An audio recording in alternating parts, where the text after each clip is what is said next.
Greetings, friends and followers. This is Nurses Talking, and I am Del Barzi. As always, if you like what you see and hear, subscribe. Leave us a comment. We'd love to know what you think. So today, my guest is Ms. Sandra Thomas. Sandra is a mother, a grandmother, a great-grandmother. She's a native of Panama, the Republic of Panama in Central America. She obtained her formal education and nurse training in New York City. Shortly after graduation, her nursing career began as an operating room nurse. Thereafter, she relocated to her native country, Panama, where she served in various departments as a civilian nurse, both the Army and Air Force. During her career path, Sandra worked in many areas of nursing, including hospice nursing, which is taking care of the terminally ill.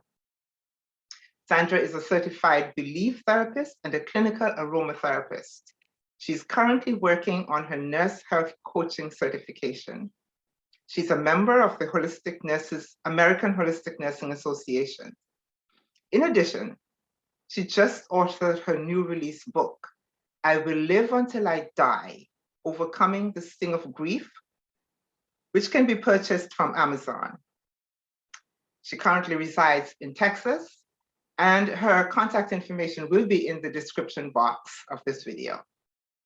So thank you for coming, Sandra. Thank you so much for having me. It's a pleasure. It really is my pleasure. There is so many things I want to ask you today, but first of all, and to me, what is most important, I'm always so curious as to why people are nurses. So why did you become a nurse, Sandra? Well, I became a nurse. I really thought about it in middle school. Okay. And from there, I went on to vocational high school, where I obtained, upon graduation, I obtained both a high school and nursing credits. Wow. And I was able to sit for the licensed practical nurse state board examination. So you knew from a very early age there was nothing else you wanted to do. Exactly, because I love helping people. And nursing was the closest thing that I could see to be able to go ahead and help people. Awesome, awesome. And then, so having done that, how long did you work in New York before you moved back to Panama? New York, I graduated out of nursing school in 1976, and I moved back to Panama 78, and that was the time that I worked for the military as a civil service nurse. And working for the military is a different family. That's what I was gonna ask. It's different, and but I did gain a lot of experience as a civil service nurse. I was not active duty, and I was able to work in all the different clinics and also emergency room, intensive care unit, coronary care unit. I work with neonatal, which the baby.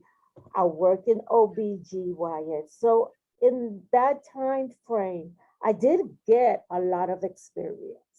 Wow. What were the challenges there, moving from New York to Panama? Even though I was born in Panama, I was not raised in Panama. Yeah.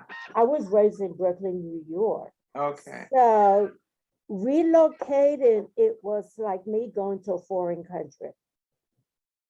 It was totally different, but I did live on the military side. So that was different than if I had actually lived in Panama. Okay. Okay. So what made you want to go back though? Was it just because, you know, you were born there and would love to be there, or? No, no, I actually went back to Panama because I got a separation Okay. from my husband. Okay. And he went back to Panama. And it took me a little bit of time to make a decision. So that was the main reason why I went back to Panama. Ah, I did back then have family members there. yeah. Okay. Well, you know what? That could only be a good thing in a way because I can relate to that in the sense that I grew up in the Caribbean. I became a nurse in England though.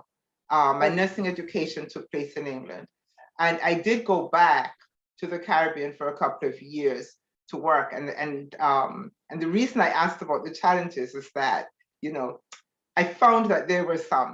Nursing is nursing. Basic nursing is basic nursing, but it's not the same everywhere. So not really. That's why I asked you what were those challenges. Exactly. And like I said, working for the military, it was as if I was back in the States. Yeah, yeah, So that's why the only challenge was me relocating and going into a new place. But the the skills and the people, it was working for the military. So it was like yeah, yeah, being back in the States. yeah, yeah. I get it. I get it. I get it. I get it. So then you move back to you move back to the States. And you work, did you work in an institution when you moved back? Well, when I came back to the States, the military relocated me here to Texas, Uh-huh. where I currently live. And I did work for the military hospital because Right. I was relocated. So I continued. I did that for about 4 years. And I had enough. Okay. I had enough because my kids were little. One, 3, 5, 7, and 14. Understood. 5 boys. And I decided, you know what? My family was more important, but I could not leave my job. Yeah. So I ended up working at night. But after a period of time, I got tired and I left the military. I gave them 10 years of civil service. Yeah. Wow. That's quite a bit. That's quite a bit. So you have been a nurse for quite some time. You have seen a lot of changes in the nursing profession.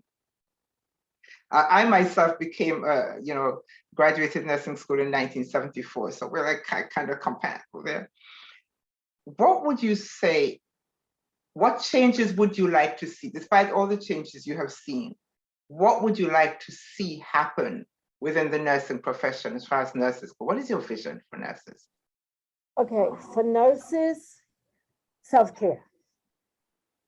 That's number one. Yeah, In the whole system, I want to see preventative medicine. Right now, we are doing just regular medicine and it's more on the medication side, but the symptoms of the problem still remains. So my thing is preventative medicine. I view the body and I view a person with mind, body, and spirit.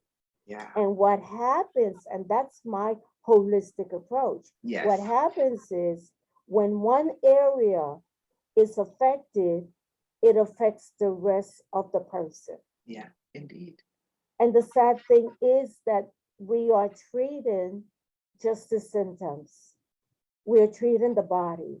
Yeah, What happens with the person emotions? yeah, What yeah. happens with their mental status? Hmm. And that's what we are seeing, especially now with COVID. Yeah, yeah, yeah, yeah, yeah.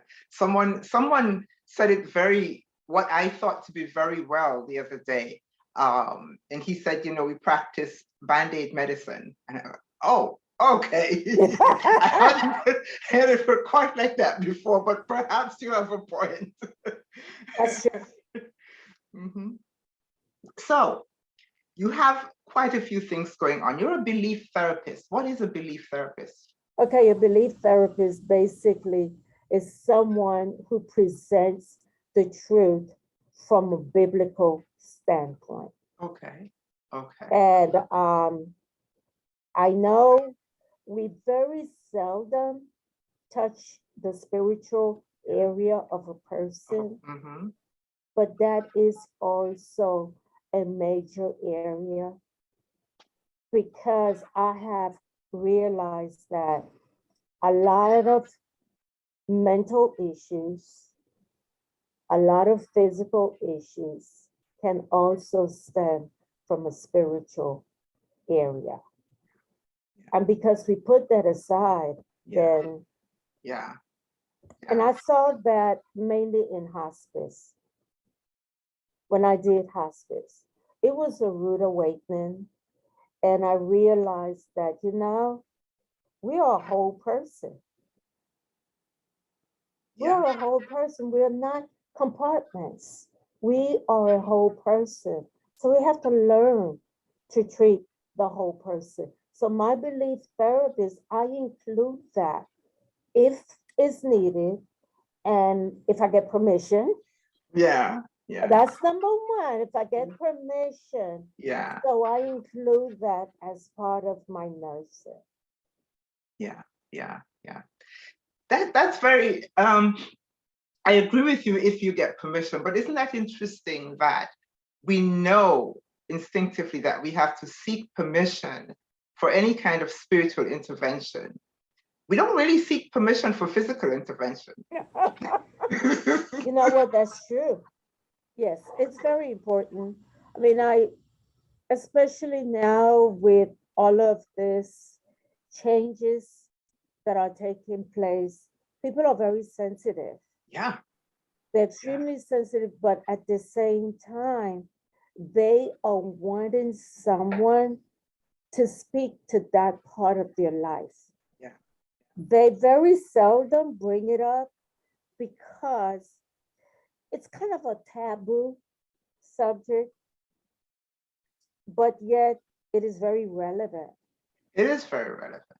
It is very relevant, and very often not not to bring politics into this, but right now people feel that their spiritual and political views are so closely intertwined that if you talk about the spiritual, you're somehow actually talking about the political as well. You don't seem to be able to separate one from the other, which is, in my view, quite sad, actually. But It is. well, and so you're also an aromatherapist. Yes. I think it was 2005. Mhm, I'm really curious mhm. and I went to see all the different avenues that nursing has Yeah, because I became burned out yeah, working in a medical facility. got it. Hmm. So that's why I branched out into different type of nursing. Hmm. And I found clinical aromatherapist. And that so reminded me of my ancestors, my grandmother. You know, when I was sick, I remember her making different type of teas Hmm. and it would help me. Yeah, And yeah, I sort of did that with my kids. yeah. When they were growing up and they had colic, different type of teas. It was not always a medication. Right. So when this opportunity became available, I wanted to know what that was about. So when I studied aromatherapy, and the reason it is clinical is because it is based on the different illnesses that I can use aromatherapy or essential oils to work in conjunction with medicine. Example, peppermint. Yeah. Peppermint is very good to open up the sinus cavity. If someone is experiencing allergies or stuffed up nose, I go back to my old fashioned Yeah. get a bowl, get Yeah. hot water, and put a couple of drops in it, cover your head, and inhale. And it Yeah. opens It up the opens. Yeah. nasal cavities. Yeah. Yeah, indeed, indeed, indeed. We need to get back to some of those things because we're so bombarded. You can't watch any TV program for I want to say half an hour, but for a lot less than half an hour without being bombarded with a whole lot of, medicine for this and medicine for that and medicine to counteract the medicine that you took and And on the side effects, so which one is more harmful, yeah. the medicine or the side effects? And you wonder, like, hold up, let me think about this. Indeed, indeed. And we were supposed to be starting out with not doing harm. That's true. Yeah, That's true. yeah. So I don't know. Anyway, I started to read your book. I have to confess, I've gotten into chapter 2. But the one thing that, first of all, what prompted you to write that book? I wasn't going to. That was not on my agenda. Uh-huh. What happened was when my sister was suddenly diagnosed with pancreatic cancer, Uh-huh. I became her medical advocate. She lived in New York. I'm here in Texas. But because of my nursing background, I kept in contact with the doctors and I journaled Mm. her journey. Then 10 months later, my niece passed away, which is her only daughter, my only niece. I kept a journal, and I have a friend who is a coach, a writing coach. And she said, why don't you go ahead and write the book? I'm like, oh goodness, what do I do? So I did it, I want to say, as a memory for my sister. Not only that, as I was writing the book, I was going through my own personal healing as I was writing the book. And I came to realize, hold up, there is something. How come in such a short space of time, I have been able to get up and move forward in my life? Not to say that I did miss my sister, not to say that I did miss my niece, but what was it? And as you get further on in the book, you are going to realize that's where my spirituality came into effect. And it was a major struggle. So, what I decided to do, I am going to write this book, finish this book, because there's so many people that I know that are stuck in grief. Yeah.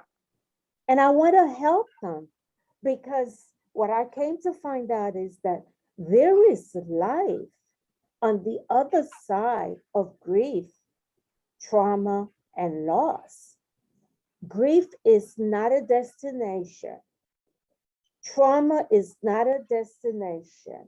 Loss is not a destination. It is a process, which is part of life.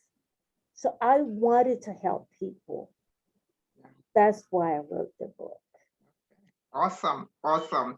And you call it I Will Live Until I Die, Overcoming the Sting of Grief. Yes. Some of us get trapped in the grief. I absolutely agree with you. There are two things that in the book really that stand out to me so far. One of them is that you talk about how being a nurse actually, forces you to compartmentalize and to put a wall around yourself so you don't allow yourself to actually feel really and deal with, your own emotions. And so I want to know, A, how you work through that, and B, do you actually recognize it now in other people? I'm going to answer the last one. Yes, I do recognize it Yeah, because I recognize it in myself. yeah, So because I was able to recognize it in myself, I see it in others. How did I work through that? It was a struggle. yeah.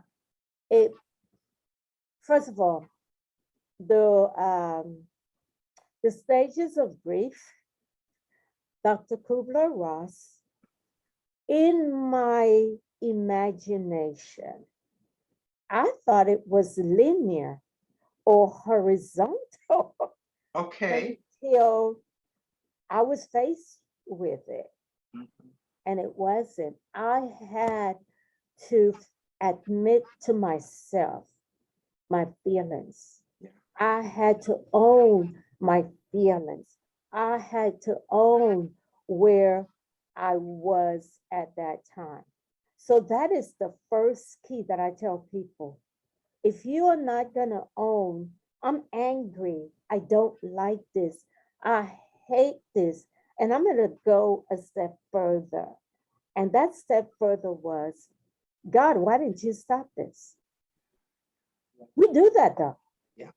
In honesty, we Yeah. do that.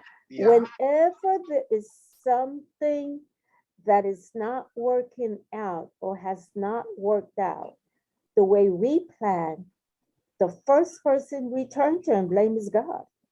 Yeah. Hmm. So that was me. God, Hmm. I know you can do this. What happened? What? Hmm. What happened? Why didn't you? So it was a struggle. It was a struggle going through it. My first thing was, I don't like it. Acknowledge. And as nurses, healthcare professionals, we don't do that. I know that. I know. We don't do that. We hide behind, I guess so, training. I don't know. Well, I think some of this is our training, yes, and some of it is the fact that probably we've had to almost always, you're almost always sometimes turning a somersault in that you're maybe leaving one person who is so traumatized and so and you recognize that. But in the next 10 seconds, you really have to go and deal with someone who has a totally different situation, and you cannot carry this to this. And so somehow you've got to close this off. And I don't know if it's possible for us to not have this kind of thing where we try, where this is probably something that comes along with the profession and something that we really have to recognize and work at all the time. Exactly. And I did not recognize it. When Yeah, I was writing the book, it was my coach. yeah. She was the one that said, okay, what is going on? I'm like, nothing. Nothing. She said, yes. She said, I need you to be honest and put what is actually going on, what is happening on the inside that no one is able to see. It's like having a car and we have all of these problems with our Yeah, car. yeah. So, what do we have to do? Pick up the hood Mhm. and the mechanic. And mechanical look. Hmm. Exactly. Yeah, yeah, So, as nurses, I had to do that. I did it for myself, though. yeah. That's awesome, and that is a lot of work. I know that's a lot of work, but and we don't, and the thing is, we don't really recognize that we need to do work on ourselves. The other thing that jumped out at me from this book was dreams. A lot Ah, of stock in dreams. And the first thing that occurred to me, I think I was reading about the dream you had months before your dad died and how you related that to your dad. And that, although you had mentioned dreams before, that was where I said, so many times we dream things. And if it's not a pleasant dream, we wake up and we think, oh, thank God that was just a dream, and dismiss it. But is that something that we should pay attention to? it is. If when you go further, it talks about my son because I lost a son. Mhm. He was 28 years old, and I had a dream. I didn't see a face, and I'm giving away a little bit of the book. I did not see a face, but he was the only one that did not go to my mother's funeral. And what happened was, I saw there was this figure. There was my mother's obituary, her photo. There was a cross, and there was a grave. And I did not understand this. I dismissed it. Yeah. And it was a couple of days later, I get the phone call from my youngest son that his brother passed away. I sat down, I said, okay, wait a minute. I saw this in a dream. I just did not see a face. Yeah.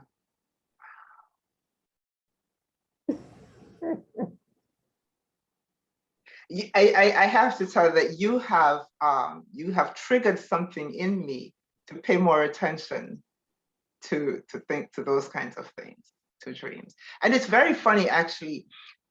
Now that I'm talking to you about it, as a matter of fact, at this moment, what came back to me, a few weeks ago, I had a conversation with my daughter-in-law, which she said, do you realize that in the Bible, every time something big happens, when people talk about things that are happening, it's that God came to them in a dream? Exactly. That's exactly, it started out with my grandmother. Mm-hmm. And I remember saying, wait a minute, God, what are you trying to do? So I came to the conclusion that each one of these dreams was a cushion of what was going to happen. That's how I saw it. Yeah. A cushion.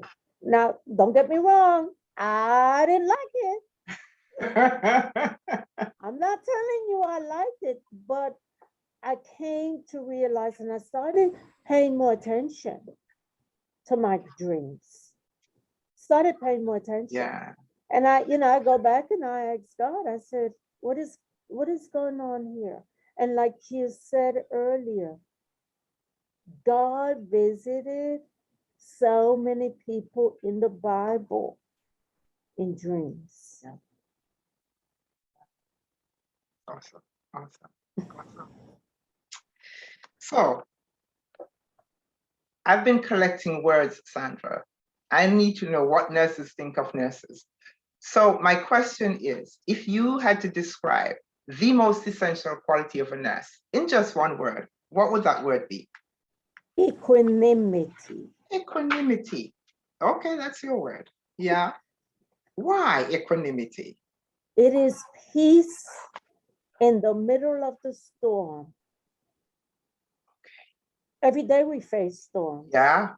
Yeah. Not only as nurses, but life. Yeah. Yeah. Can we honestly stop, take a breath, and sit in a place and not allow the storm, the external storm, to enter into us? Yeah. Can we have that peace? It is not saying that, okay, I'm going to run and hide, but no, it's like that. What is it? The eye Mm-hmm. in the middle In of the the middle storm. storm. Yeah. Yeah. Yeah. Yeah. That's what it is. That's what it is. That's huge. That really is huge. And lastly, but not leastly, what does self-care mean to you? Mindfulness, being aware of every moment of where I'm at, taking time for myself. This did not happen. I've been a nurse for over 40 plus years, and it wasn't until my sister passed away that I actually got further into self care. Yeah. I always practice in the morning for years now. Go get me a cup of coffee. I have my recliner. that I sit in, Yes. I would either say a prayer or just sit Just sit. there Just sit. and absorb where I'm at, prepare my heart, take away all the negativity, prepare my heart with love, peace, kindness, gentleness, because I'm leaving to go face the multitude. Yes. And I cannot carry a bag filled with toxic emotions Exactly. Exactly. because it eliminates my compassion. Yeah. Yeah. Yeah. And what it does, it turns it into judgment. Yeah. Self-care is like what we hear when we travel. What is the first thing they say? If there is an emergency, put the mask first on On you. you. Mm-hmm. Then you put the mask on anyone else. Yeah. So, as people, as healthcare professionals, put the mask on you first. Whatever that looks like for you, Yeah. I journal. I Yeah. cannot sit here and say, well, do this. This is what I do. That's what. Yeah. So look Mhm. for your self-care. Massage, gonna get a massage, Yeah. gonna get a pedicure. Yeah. Yeah. Yeah. Yeah. Or just quiet time. Just quiet time. Close out the business of the world just for a few minutes. Yeah. Yeah. Yeah. And it doesn't have to be a long time. It doesn't have to be a long time. It doesn't. Quite a while ago, several years ago, I read a book called Sabbath. Mhm. I forget who wrote the book. I think I still have it. But I think this is where my own awareness of self-care anyway started to become. And one of the things they stressed was that, Sabbath really was a time of rest, not necessarily a day or a week. Sabbath is just a time of rest. So it could be 2 minutes. That could be Sabbath. Exactly. It is whatever you need to help you through that day. Yeah. Because Exactly. it's a daily It's a process. daily thing. It's a daily thing. It's daily. Just as you brush your teeth. Yeah, yes. Yeah. Yes, that's true. That's true. Sandra, I cannot begin to thank you enough for doing this. I really, really, truly enjoyed this conversation. I particularly enjoyed the opportunity to talk to you about your book because from the minute I opened it, I was hooked. I was hooked. So thank you so much. I really wish you so much success with it. Thank you. Thank you so much. All right, you have a wonderful one. You too.